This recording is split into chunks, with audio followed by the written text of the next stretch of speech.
Ouvintes e videntes, bom dia, boa tarde, boa noite, boa madrugada, um bom tudo para vocês. Vamos em busca da felicidade, deixando os preconceitos e outras maldades para lá, bem longe. E no programa Mar Aberto de hoje, ouvintes e videntes, vamos nas ondas do programa Mar Aberto, com a coluna Pérolas Culturais de Robson Silva, trazendo a verdadeira história da verdadeira banda Sepultura de Brasília. Magu vai explicar isso direitinho.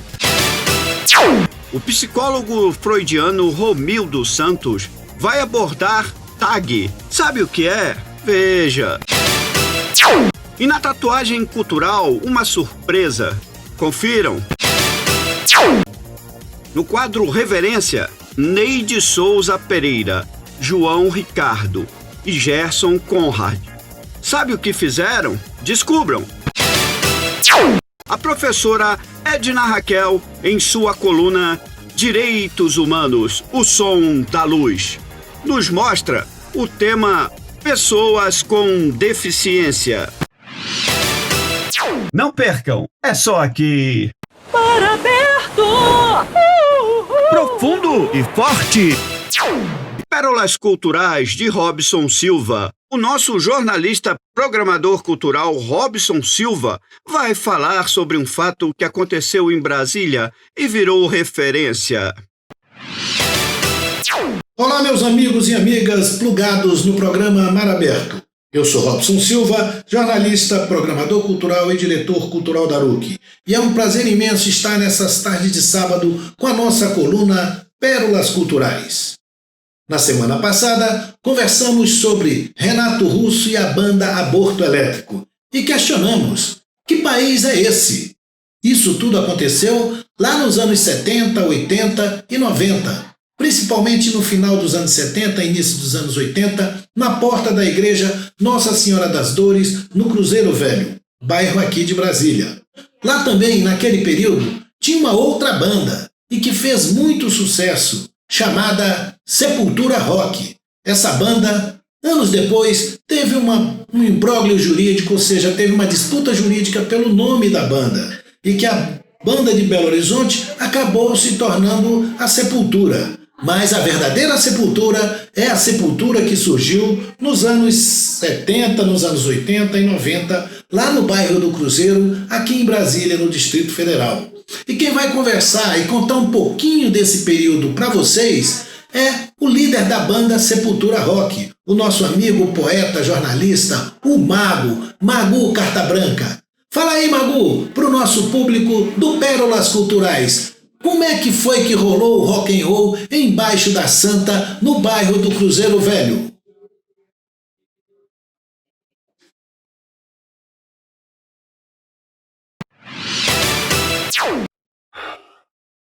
É um prazer estar aqui no programa Mar Aberto, na coluna Pérolas Culturais com Robson Silva.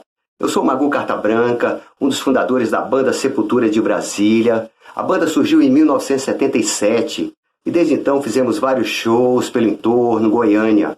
Mas a banda começou a ficar conhecida mesmo quando fizemos shows nos primeiros concertos Canta Gavião, na escadaria da igreja Nossa Senhora das Dores. Tocamos ao lado de Renato Russo, Aborto Elétrico, Mel da Terra. Tocamos na Sala Funarte várias vezes, tocamos no Panelão da Arte. Gravamos 2 bolachões, o primeiro com produção do eterno Tom Capone. Né? Fizemos um maior sucesso, né? Marcamos os anos 80, foi um movimento muito lindo, né? A Era de Ouro, né? Brasília mostrando a sua cara. Então foi muito importante.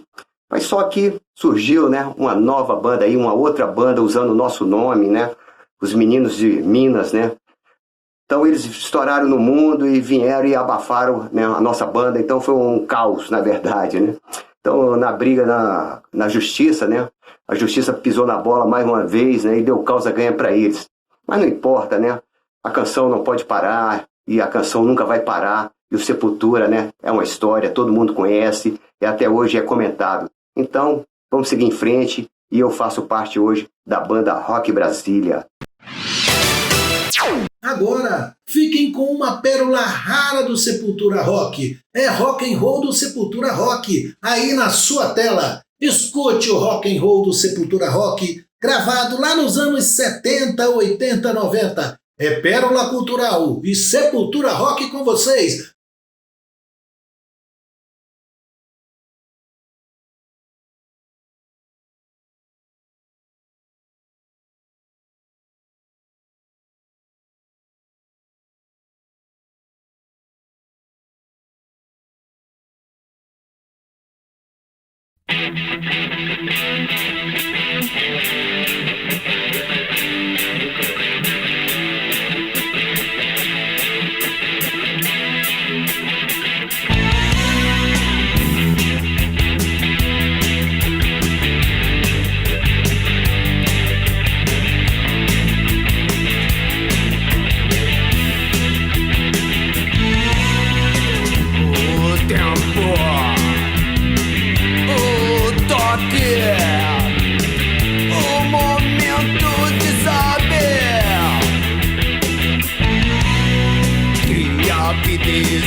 E na semana que vem eu volto com novas pérolas culturais. Um abraço, tenha um ótimo final de semana.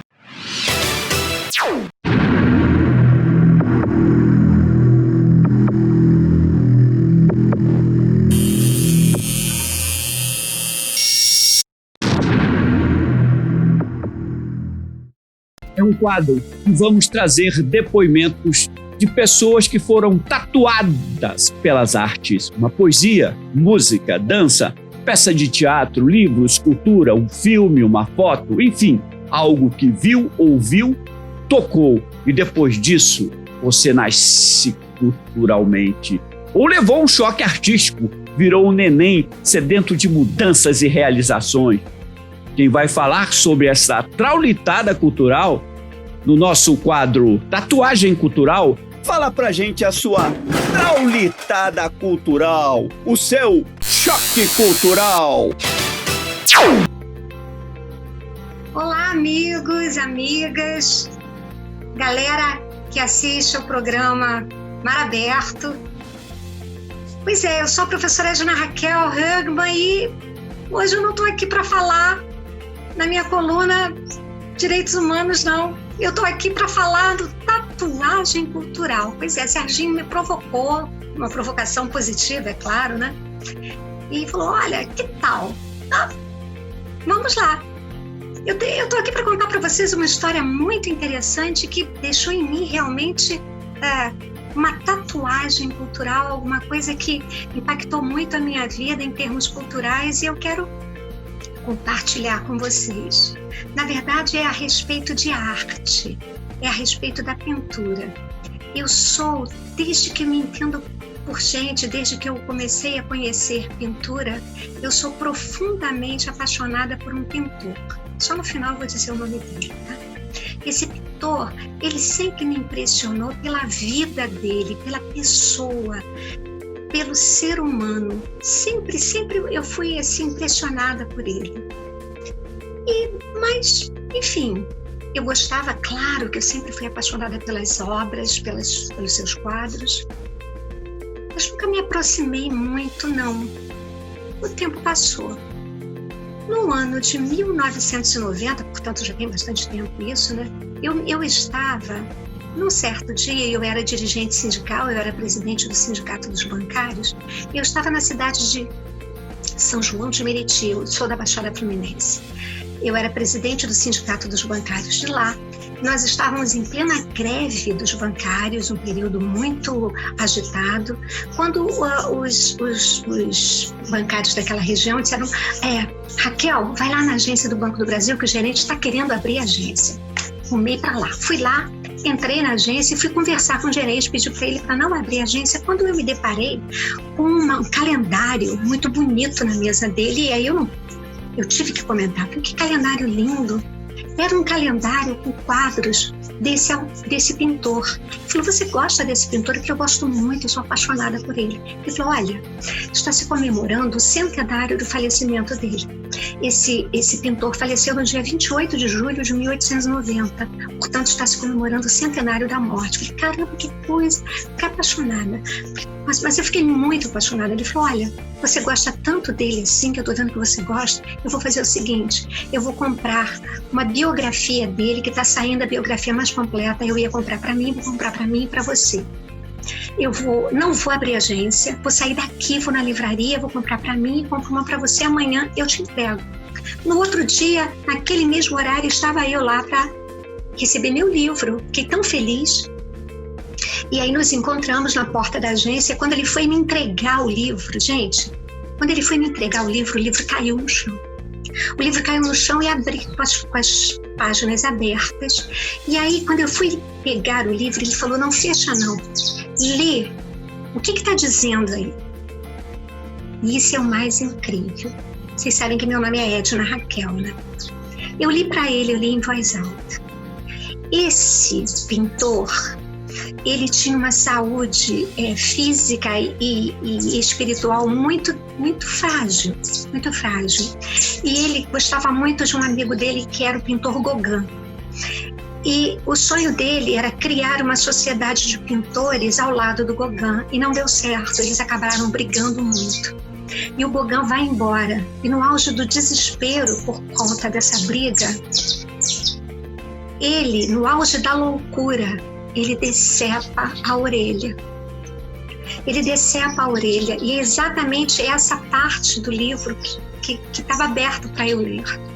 Ele decepa a orelha, ele, no auge da loucura, decepa a orelha, pega um pedaço de pano, dobra aquele pedaço de orelha ensanguentado e vai levar no prostíbulo e vai entregar para a única pessoa que tinha paciência de conversar com ele, porque ele era uma pessoa difícil, muito fechado, muito introspectivo, às vezes turrão, e era uma prostituta, que era a única pessoa que nem se relacionava sexualmente com ele, não, que tinha paciência de ouvi-lo, de conversar com ele, de dar conselhos.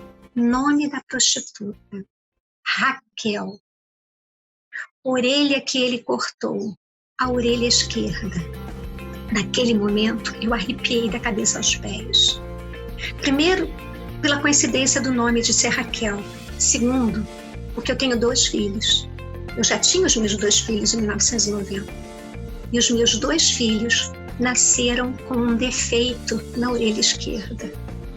Defeito esse que depois, ao longo do tempo, foi corrigindo, hoje é perfeito. Eu fiquei muito impactada. E terceiro, porque o meu filho mais velho nasceu com o dom da pintura. Ele faz gravuras, ele faz esculturas, ele é um artista. Isso me impactou muito. E o pintor que eu estou falando é o Vincent van Gogh. Ele não gostava que falassem o sobrenome dele Van Gogh. E alguns falavam Van Gogh. Tanto é assim que nos seus quadros ele só escrevia Vincent ou Vincent, que é como se fala em francês.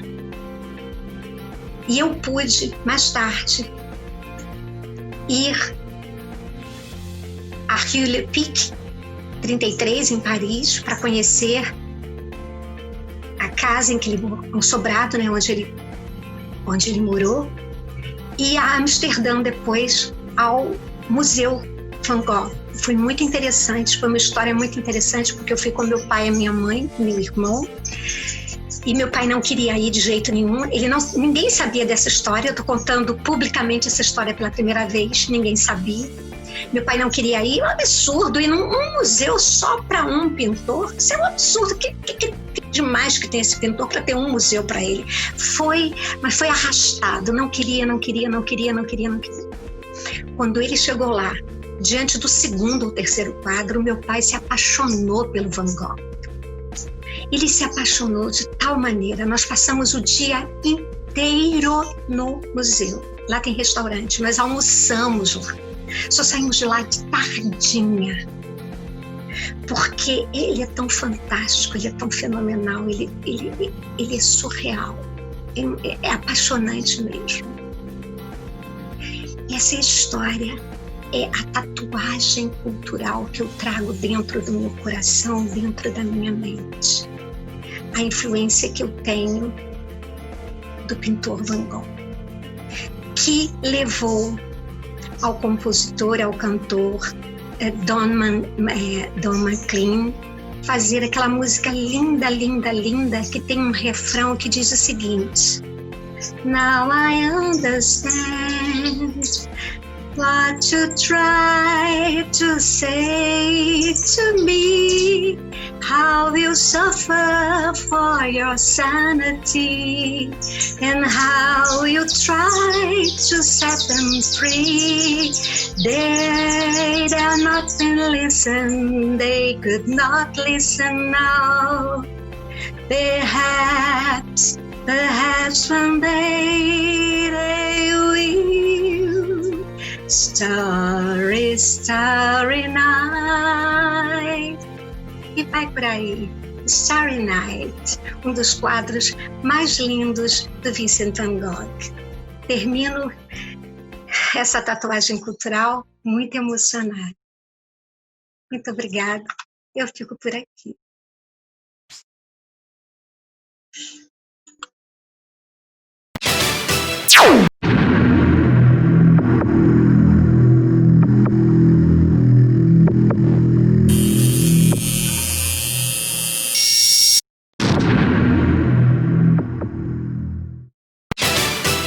Ouvintes e videntes, quando chove, nós nos molhamos.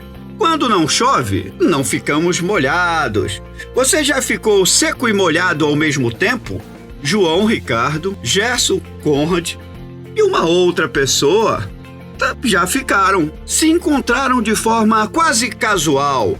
trocaram ideias sobre música e tudo mais. Um pouco mais tarde, quando faziam faculdade, definiram: é chegada a hora, e começaram a conversar sobre o formato. Um belo dia, em Ubatuba, uma placa chamou a atenção de João Ricardo. Ele chegou próximo e viu que estava escrito: Armazéns de Secos e Molhados. Pronto, o nome da banda, mas faltava o cantor, o vocalista. Então, num show, a cantora Luli, cantora, compositora, falou para eles: eu tenho um cara para apresentar. E apresentou um cara de bigodes, que era hippie e vendia de artesanato. Vivia feliz, livre como o vento e sem grana. Não tinha grana para sobreviver e havia ensaiado uma peça, A Invasão de Dias Gomes, que a censura proibiu. Ele ensaiou, mas não pôde estrear. E o futuro vocalista jamais estreou. Após 11 meses, o cara de bigode que vendia artesanato finalmente chegou, tocou a campainha e falou: eu vim para ficar. Era o senhor Neide Souza Pereira. Neide Souza Pereira? Não conhece?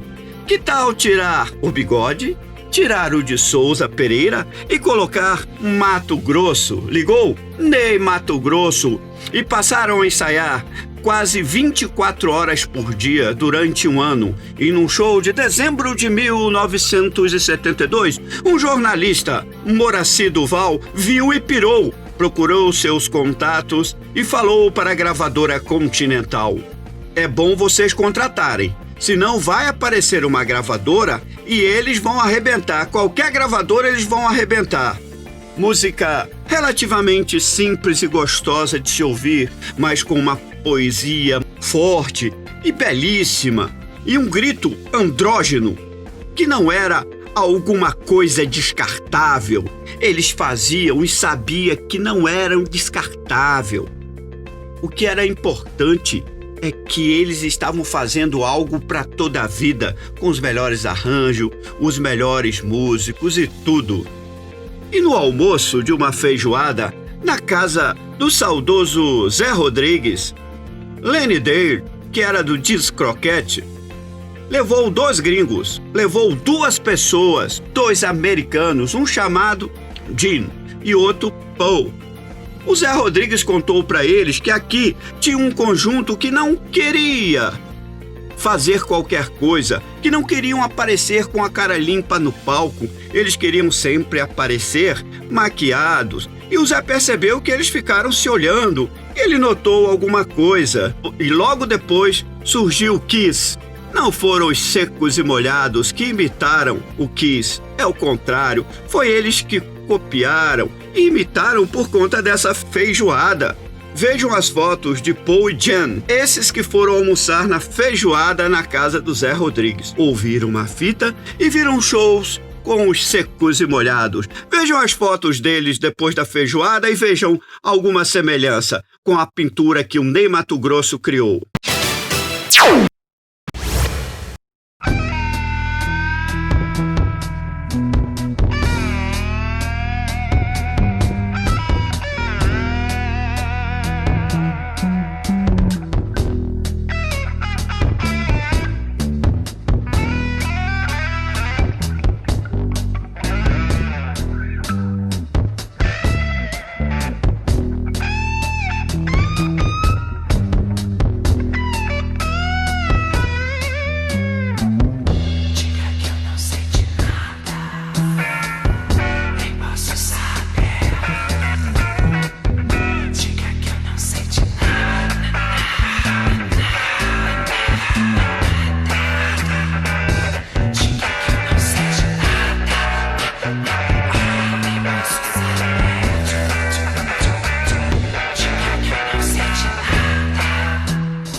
não sente nada, nada, nada.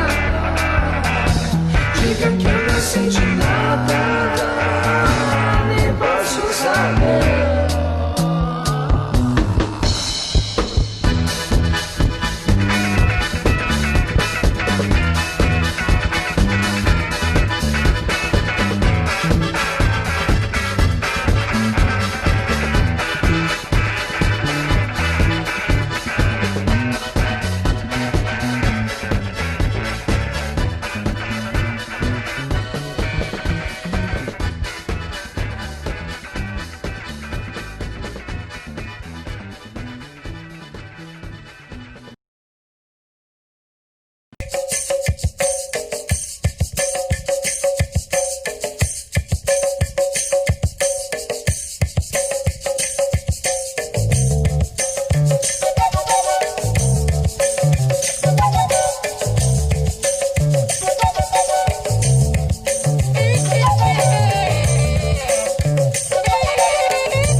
As horas da madrugada de um dia assim, um velho anda de terno velho, assim, assim.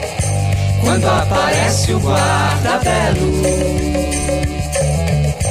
quando aparece o guarda-belo,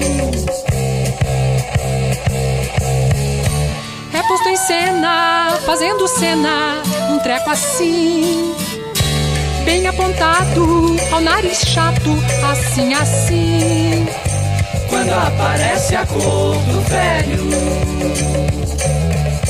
quando aparece a cor do velho,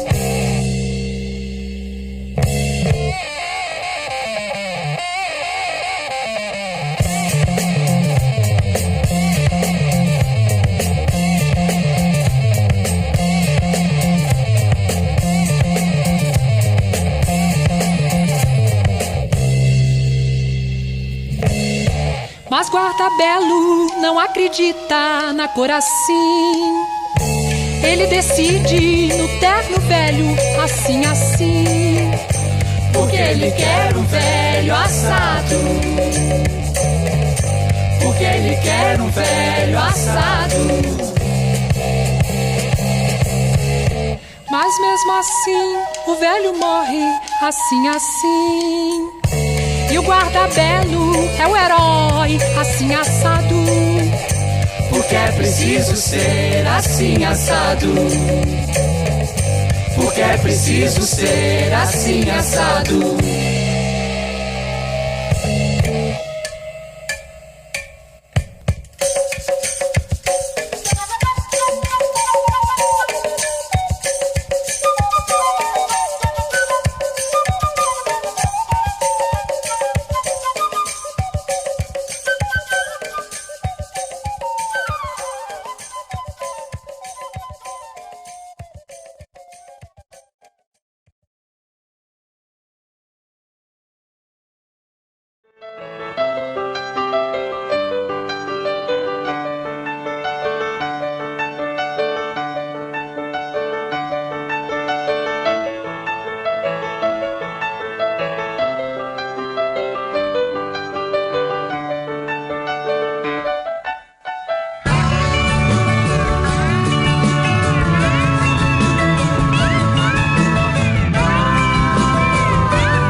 Eu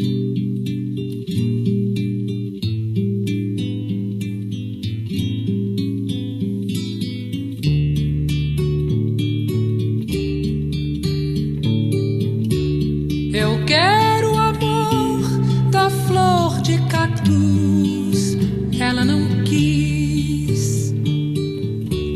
Eu dei-lhe a flor de minha vida, vivo agitado. Eu já não sei se sei de tudo ou quase tudo. Eu só sei de mim, de nós, de todo mundo.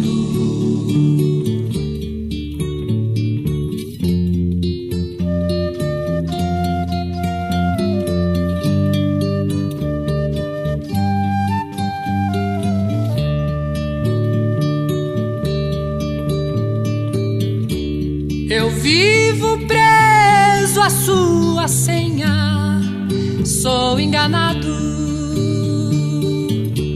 Eu solto o ar no fim do dia, perdi a vida.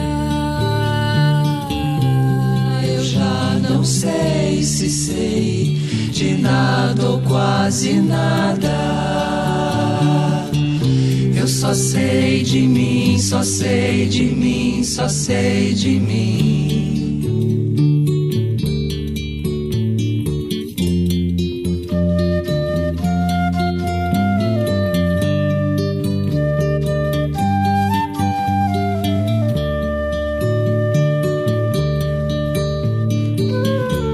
O patrão nosso de cada dia, dia após dia.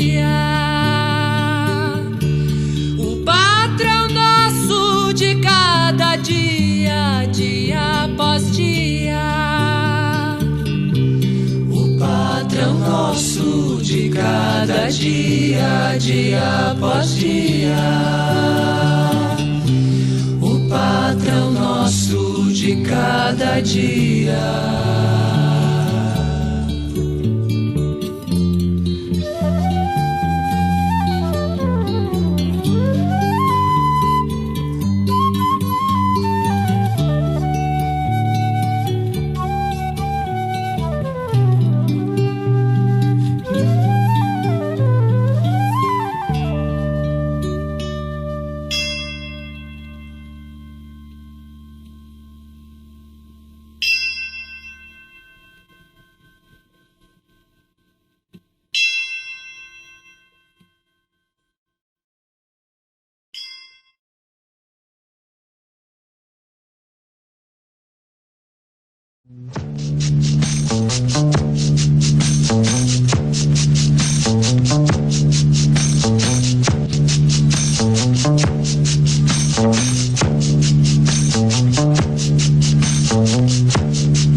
Meus mortos, meus caminhos tortos,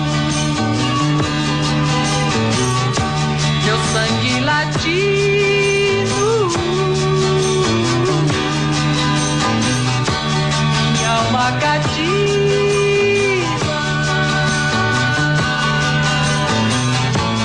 Rompi tratados, traí escudo, quebrei a lança, lancei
debaixo da escada.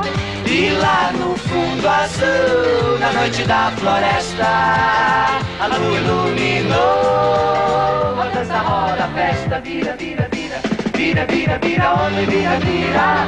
Vira, vira, lobisomem, vira, vira, vira. Vira, vira, vira, homem, vira, vira.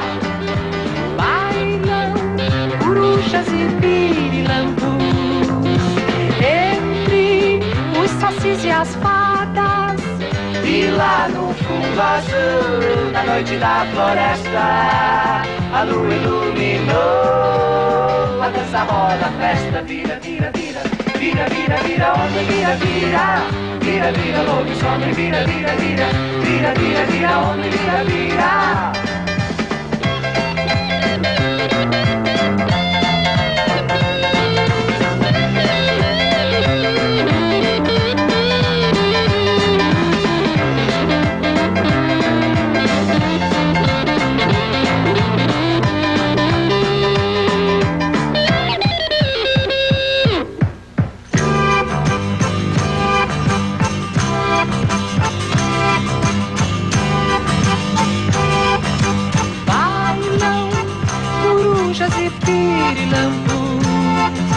Entre os sacis e as fadas.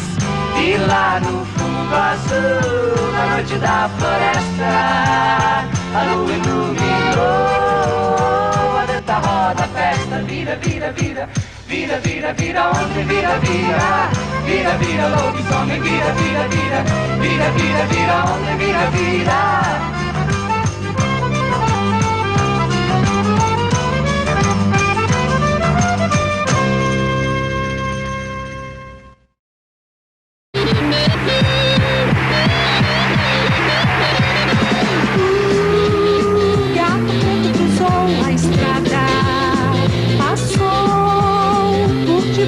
Da escada. E lá no fundo azul, na noite da floresta, a lua iluminou. A dança roda, a festa vira, vira, vira. Vira, vira, vira, homem, vira, vira. Vira, vira, lobisomem, vira, vira, vira. Vira, vira, vira, homem, vira, vira. Bailam corujas e pirilampus entre os sacis e as fadas. E lá no fundo azul, na noite da floresta, a lua iluminou. A dança roda, a festa vira, vira, vira. Vira, vira, vira, homem, vira, vira. Vira, vira, lobisomem, vira, vira, vira. Vira, vira, vira, homem, vira, vira.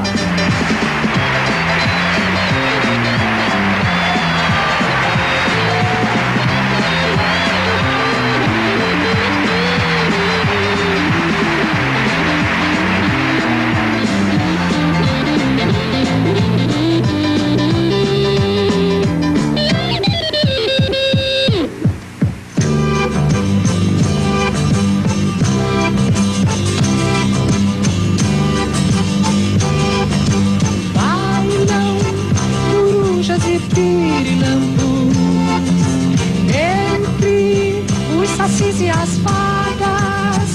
E lá no fundo azul, na noite da floresta, a lua iluminou. A dança roda, a festa vira, vira, vira. Vira, vira, vira, homem, vira, vira. Vira, vira, lobisomem, vira, vira, vira. Vira, vira, vira, homem, vira, vira.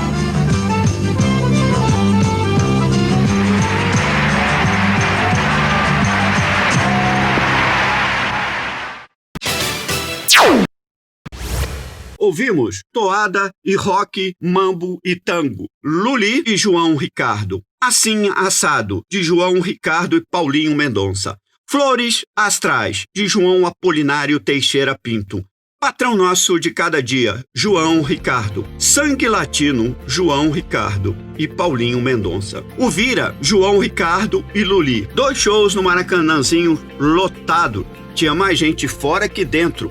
Eles fizeram os 2 shows, mas completamente lotados. E esse sucesso foi um sucesso espontâneo.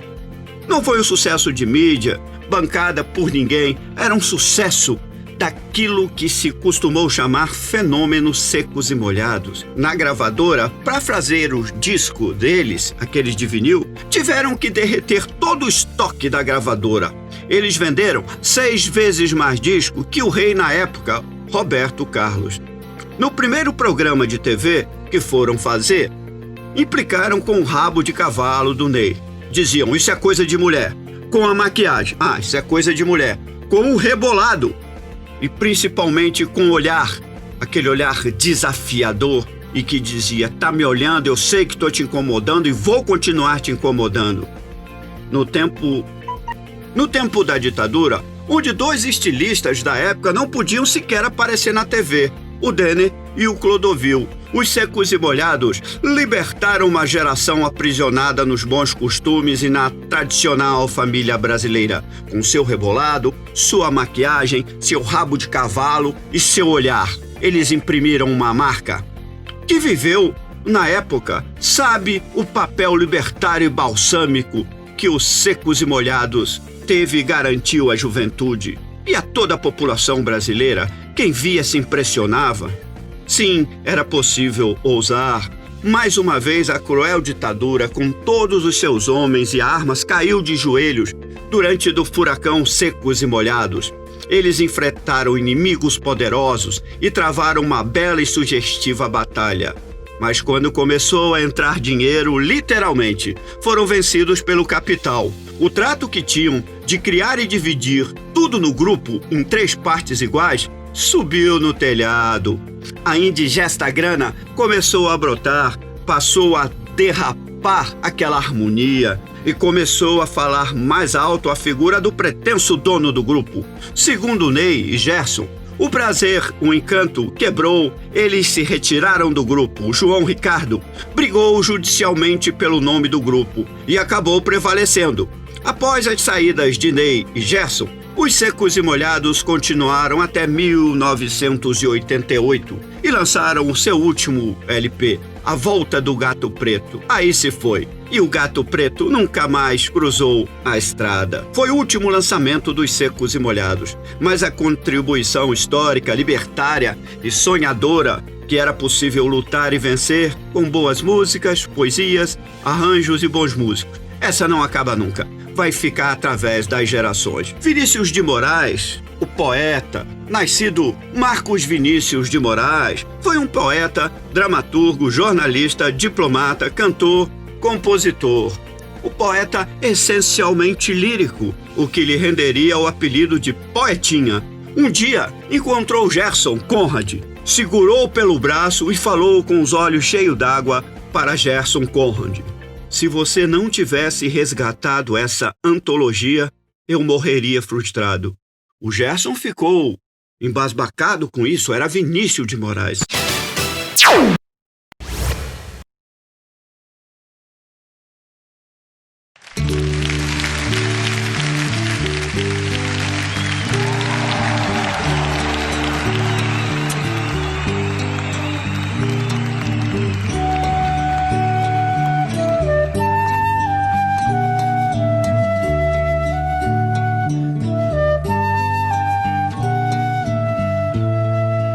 Pensem nas crianças mudas telepáticas.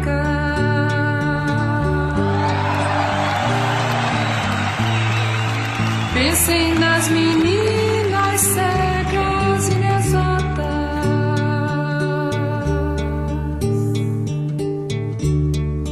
Pensem nas mulheres rotas, alteradas.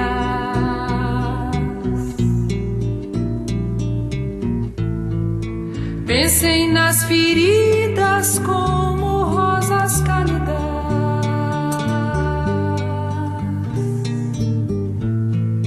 Mas ó, não se esqueçam da rosa, da rosa.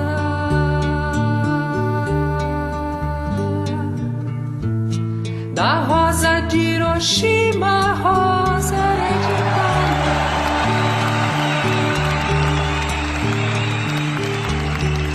A rosa radioativa, estúpida, inválida.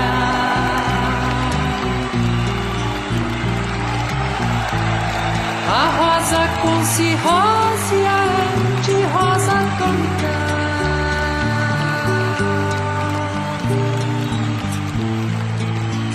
flor sem perfume, sem rosa, sem moda.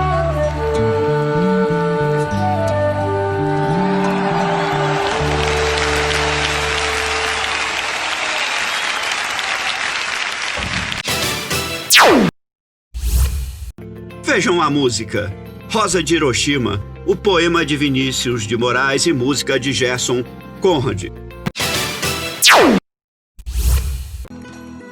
Olá, eu sou a professora Edna Raquel Hegman, sou doutora em Direito e pós-doutora em Direitos Humanos, sou decana do Centro de Ciências Jurídicas e Políticas da Universidade Federal do Estado do Rio de Janeiro, aqui no Rio de Janeiro, onde sou professora do curso de graduação e do curso de mestrado em Direito. Sou também professora do curso de graduação na Universidade do Grande Rio e coordeno o grupo de pesquisas Direitos Humanos e Transformação Social, credenciado junto ao CNPq. Sou membro da Law and Society Association dos Estados Unidos. E é um prazer estar aqui com vocês no programa Mar Aberto. Olá, amigos, olá, amigas, videntes, assistentes do programa Mar Aberto. Aqui é a professora Edna Raquel Hegman e estamos aqui para mais um papo sobre direitos humanos. Como eu havia prometido, hoje nós vamos conversar e eu vou trabalhar em cima de um texto publicado pelos meus amigos Galdense e Ortega, intitulado Problematizando o Conceito de Deficiência a partir das noções de autonomia e normalidade. É importante a gente começar esse papo relembrando que aquelas pessoas que possuem os seus corpos marcados por diferenças, quaisquer que sejam, foram durante muito tempo ao longo do pensamento ocidental consideradas, compreendidas como inválidas, como anormais, em certos casos como monstros ou degenerados, e seus corpos eram considerados desde uma concepção mística, originalmente uma concepção mística, como resultado da ira ou como um milagre divino, então sempre relacionada à questão religiosa. A anomalia, em especial a anomalia congênita, era tida como uma manifestação física da ira dos deuses ou como um milagre divino, dependendo do tipo de anomalia, e o destino desse ser, via de regra, era o sacrifício, era a morte, enfim. Mas, com o passar do tempo, com a entrada da narrativa biomédica sobre o corpo físico na modernidade, esse discurso religioso, ele abre espaço, esse discurso religioso sobre o diferente, sobre o tido como anormal, ele abre espaço, ele perde força, e esse corpo anormal passa a ser diagnosticado como patológico médico, patológico ou deficiente, e vai se buscar tanto o seu estudo como o seu controle. E daí por diante os discursos passam a ter um caráter científico, no sentido desses corpos serem objetos do poder, do controle, do saber sobre corpos que não são apenas diferentes, mas que precisam ser corrigidos. Então a intenção é de corrigir, de trazer, de adaptar para os padrões tidos como os de normalidade. Isso significa que a deficiência constitui um campo crescente e, ao mesmo tempo, heterogêneo, desde então, de todo um ativismo que é político e é de investigação, né, não só na Europa ocidental, não só nos Estados Unidos, mas todo o mundo, mas também no Brasil, vai passar muito tempo até que no final dos anos 60 vão surgir em diversos países ocidentais movimentos sociais que vão reivindicar os direitos desses grupos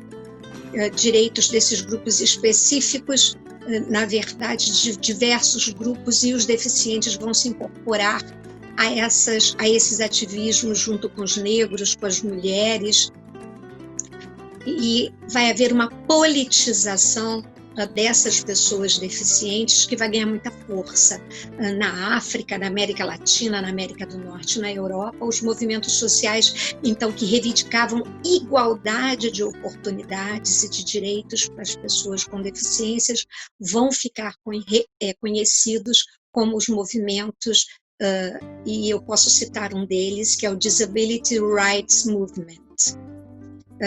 E aí um exemplo da expressividade desses estudos críticos foi a relevância que eles ganharam por seus questionamentos à linguagem sobre a deficiência utilizada, em especial na classificação internacional de lesão, deficiência e handicap, proposta pela Organização Mundial de Saúde. Essa classificação feita em 1980, muito questionada, os críticos reivindicavam uma descrição de deficiência como uma questão de direitos humanos e não tão somente biomédica, porque a questão da deficiência ela tem que ser vista em sua plenitude, não somente como uma questão patológica, e que não é uma questão patológica, não é uma questão de doença que precisa ser curada, mas como uma questão de condição humana, que carece de ser vista como uma condição do ser humano que precisa ser encarada enquanto tal, para que possa ser integrado ao meio em que está, ao meio social que está incerto.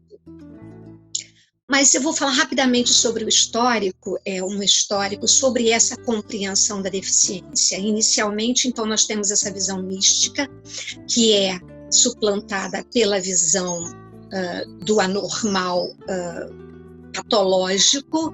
Essa, no âmbito da patologia médica, ficou conhecido como o modelo médico da deficiência, o modelo da tragédia pessoal, porque a pessoa que então é deficiente é considerada como um infeliz, porque por efeito das desvantagens, que seriam desvantagens naturais inerentes aos contornos do seu corpo e dos impedimentos que são reconhecidos como infortúnios individuais e infortúnios privados, ou seja, como uma tragédia pessoal. Em confronto a essa perspectiva, nos anos 60, começa um movimento pelo direito dos deficientes. E aí se inicia uma reivindicação de participação das pessoas deficientes nas pesquisas e nas decisões políticas referentes ao próprio grupo. Esse movimento, então, vai se estabelecer num novo campo acadêmico que, no mundo anglo-saxão, vai se autodeterminar e vai abrir um campo de disability studies. Então, estudos sobre as deficiências que são marcados por correntes teóricas de forte influência marxista e feminista pós-estruturalista, com duas ênfases principais.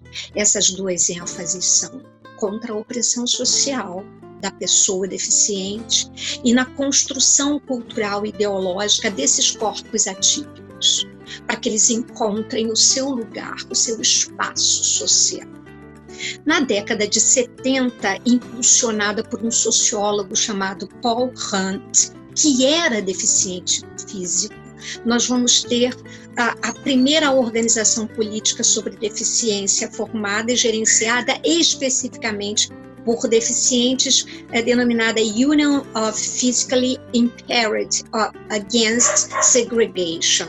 Ele vai tomar um fôlego muito grande, questionava essa compreensão única e exclusivamente bioética das disabilities, essa concepção tradicional da deficiência como um problema especificamente individual e não social, e afirmava essa experiência da deficiência, que ela não era única e exclusivamente consequência da lesão individual, mas de uma sociedade que é hostil ao deficiente, que é hostil à diversidade humana, que é hostil ao diferente. a qualquer tipo de diferença que não corresponda ao padrão previamente estabelecido por essa própria sociedade.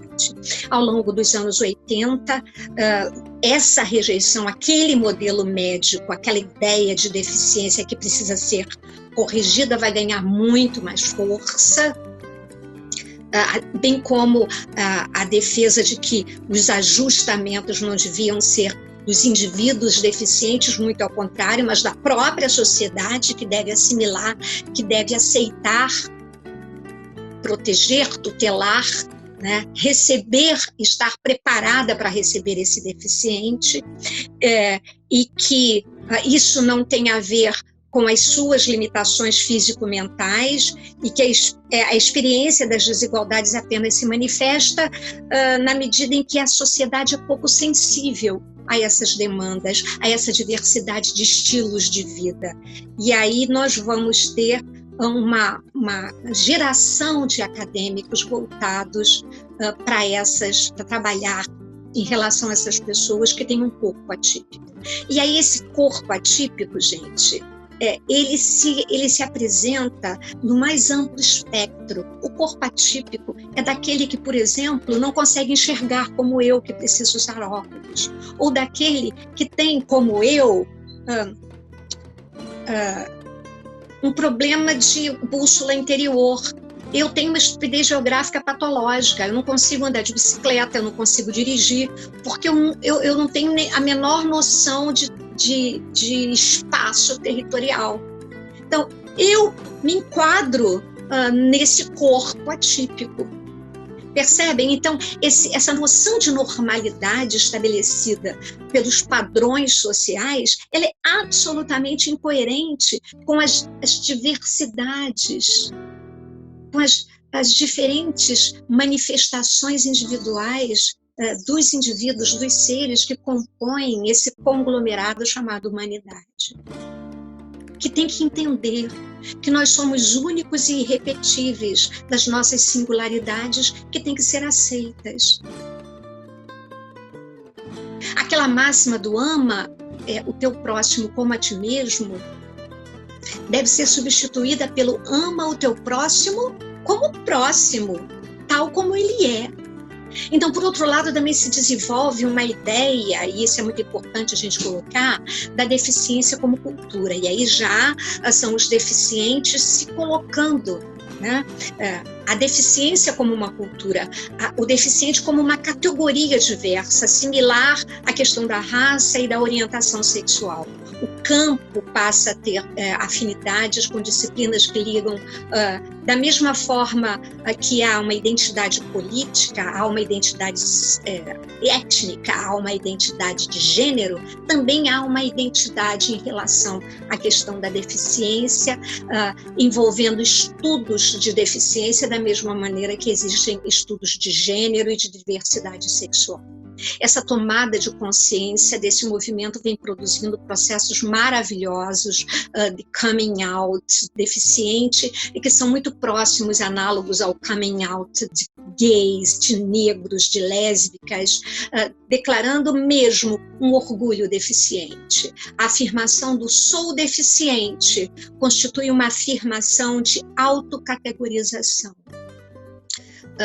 Na medida em que se percebe, que se chega a uma conclusão muito progressista de que o deficiente ele não tem que ser ajustado à norma social, mas ele deve ter o direito de normalizar por si mesmo a sua própria vida de acordo com as suas potencialidades. E a sociedade deve fornecer-lhe um instrumental para que ele, a partir desses recursos que a sociedade coloca ao seu dispor, ele possa superar as adversidades.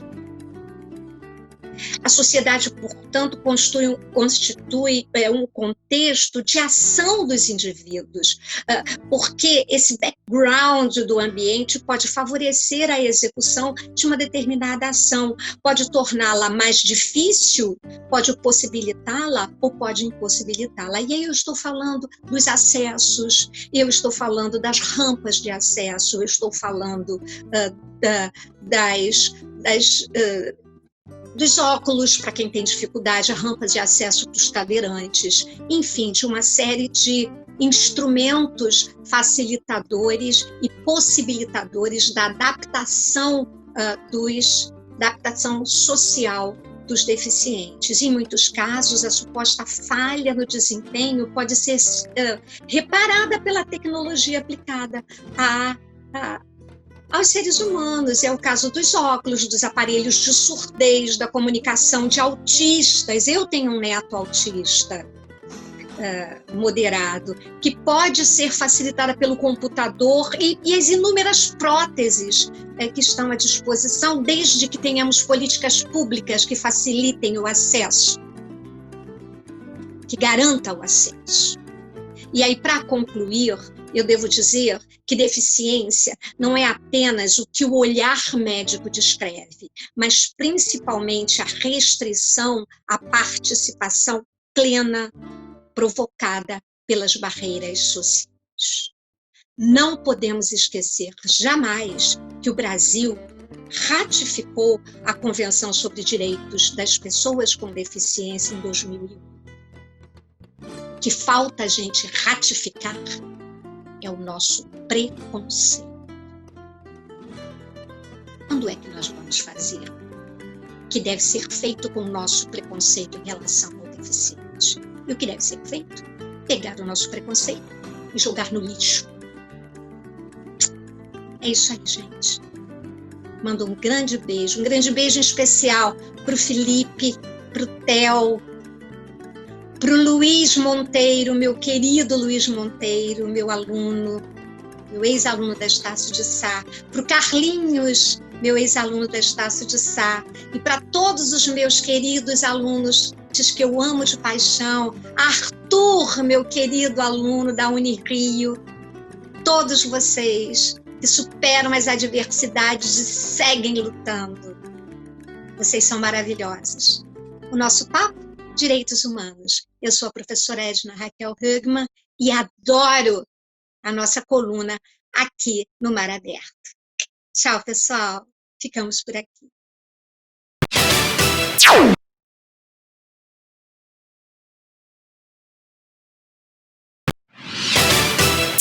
E se minha cabeça esquentar, esfriar, quiser de mais, quiser de menos, eu pensar muito, pensar pouco? Essas questões serão respondidas por Romildo Santos, psicólogo especializado em psicanálise, que vai falar com a gente sobre a delicada arte do viver e conviver, principalmente na pandemia. Quem é Romildo? Romildo, dá sua ficha aí pra gente. Olá, galera do programa Mar Aberto. Aqui é o Romildo Santos, psicólogo com especialização em psicanálise e também um dos fundadores do Espaço Psitijuca, uma clínica de atendimento psicoterápico voltada para o público em geral, sem distinção de idades. E eu vou estar todos os sábados aqui com vocês para falar sobre temas centrais relacionados ao psiquismo humano que tanto interferem no dia a dia, nas relações interpessoais, trazendo impactos diretos no nosso viver. Olá, amigos e amigas do programa Mar Aberto. É um prazer estar aqui mais uma vez com vocês. Agradecendo a audiência e a participação de cada um de vocês, venho reforçar mais uma vez o convite para que apresentem sugestões de temas que gostariam de ver aqui abordados. No programa anterior, falamos sobre o transtorno da ansiedade generalizada, ou simplesmente TAG, como é conhecido, que é desencadeado, provocado pela ansiedade, quando ela deixa de ser natural e se torna excessiva e desproporcional, visto que é norteada por pensamentos disfuncionais, intrusivos, repetitivos e negativos, frutos da antecipação de um perigo futuro que ainda não aconteceu e que provavelmente não acontecerá. No programa de hoje, vamos atender às sugestões formuladas pelos nossos ouvintes Maria Cristina, Noêmia Maria, Lucelena e Antônio Menezes, todos do Rio de Janeiro, que aceitaram o nosso convite. Muito obrigado e um forte abraço a cada um de vocês que demonstraram grande interesse em saber o que é a Síndrome do Pânico e a sua relação com os ataques do pânico. Essa síndrome, tal qual o transtorno da ansiedade generalizada, também é um dos tipos de transtornos provocados, desencadeados pela ansiedade e tem como característica principal crises inesperadas de desespero e de medo intenso, mesmo sem a presença de ameaça real ou sinais de perigo.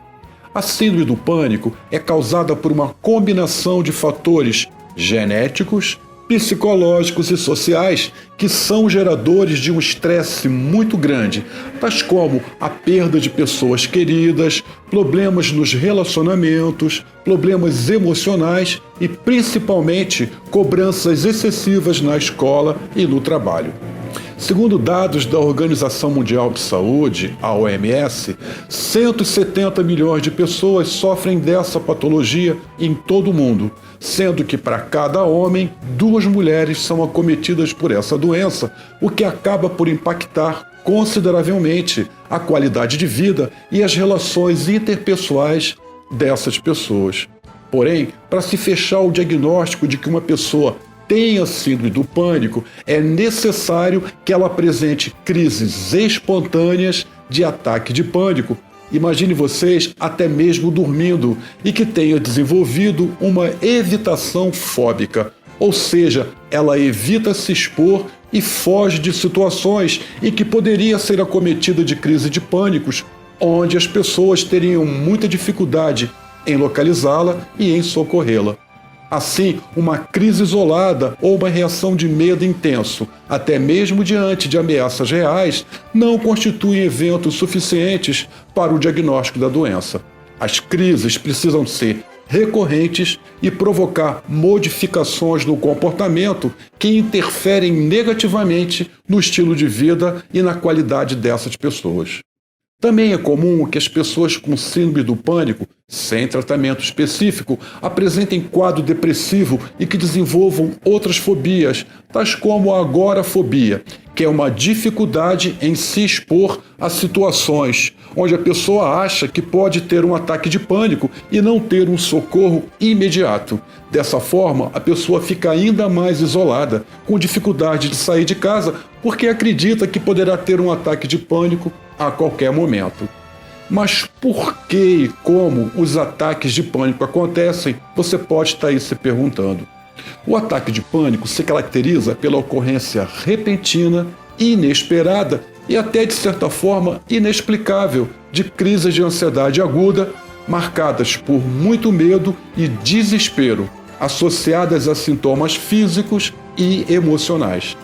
Esses sintomas são extremamente desagradáveis porque eles ocorrem ao mesmo tempo e começam pelo fato da pessoa ter atingido níveis elevados de ansiedade como consequência de um medo exagerado de algo que só existe no seu pensamento, fazendo com que o organismo dessas pessoas libere altas doses de neurotransmissores, tais como a adrenalina, a noradrenalina e cortisol, que acabam por deixar o corpo dessa pessoa em estado de alerta para o enfrentamento do perigo ou para a fuga. Durante o ataque de pânico, que atinge seu pico muito rapidamente, algo em torno de 10 minutos, a pessoa não sabe o que está lhe acontecendo. Ela fica muito apavorada, aumentando ainda mais o seu medo, já que é tomada por um tsunami de sensações, tais como a visão começa a escurecer, o coração dispara como se fosse sair pela boca, aperto no peito, boca seca, respiração ofegante, curta e rápida, porém ela sente falta de ar, tremores intensos, formigamentos nas extremidades, calor e frio ao mesmo tempo, Além disso, ela tem vontade de sair correndo para ficar livre daquela situação o quanto antes, apresentando também a sensação de que está desmaiando, medo de enlouquecer e principalmente que te vai morrer naquele momento. Esses sintomas duram em média de 10 a 30 minutos. E ao final, ela se sente desamparada, muito triste, frustrada e principalmente envergonhada por ter perdido o controle da situação, passando a aumentar ainda mais preocupações com as consequências dessas crises na sua própria saúde, o que acaba por alimentar e aumentar a sua ansiedade numa espiral que não tem mais fim. A maioria das pessoas que buscam por ajuda médica ou psicológica tem entre 15 a 30 anos, já que nessa faixa etária existe uma taxa de cobrança maior, quer seja em relação à escola, ao exame para acesso à universidade, até mesmo ao próprio trabalho. Mas como podemos ajudar uma pessoa que está tendo um ataque de pânico aqui na nossa frente, ao nosso lado? Para ajudar alguém próximo a você que está passando por uma crise de pânico, lembre-se que o controle da respiração é uma das principais armas a ser utilizada para que a pessoa melhore, para que a pessoa volte ao seu normal. Assim, a oriente a respirar mais lentamente e que coloque o foco e a atenção na respiração. Se for possível, a leve para um ambiente mais calmo e tranquilo, sugerindo que ela mude o foco da sua atenção para o momento presente. Uma dica é ela focar em objetos que possa ver e tocar. Converse com ela de maneira acolhedora e jamais minimize o seu sofrimento. Nunca diga coisas como "isso só está acontecendo na sua cabeça, deixe de ser ansiosa", mas frases como "eu sei o que você está sentindo, mas tudo isso também vai passar, estou aqui com você e vou te ajudar". Pergunte se ela toma algum medicamento para as crises de pânico. Em caso afirmativo, ajude a tomar o remédio nessa hora. Agora, algumas dicas para você lidar com a síndrome do pânico ou com ataques de pânico. Caso você apresente os sintomas aqui descritos, não hesite. Procure por assistência médica e psicológica o quanto antes. O quanto antes a crise for diagnosticada, melhor será a resposta do seu organismo ao tratamento. Siga à risca o tratamento e as orientações do seu médico ou do seu psicólogo ou psicóloga. Evite o consumo excessivo de bebidas alcoólicas e também de café. Pratique exercício de relaxamento, como alongamentos, a yoga, a respiração diafragmática e relaxamento muscular. Faça exercícios físicos regularmente, principalmente atividades aeróbicas. Vá dormir cedo e descanse. Horas regulares de sono podem ajudar a controlar o medo e a ansiedade. Por hoje é só e até o próximo programa. Obrigado, Romildo Santos. Sábado que vem você volta e tentando desvendar essas coisas muito loucas, muito doidas que é e que são as nossas cabeças. Obrigado pelo apoio e audiência. Todos os sábados, às 14 horas e 30 minutos, estaremos por aqui, nessas águas não tão tranquilas, porém transparentes e sempre em frente. Profundo e forte.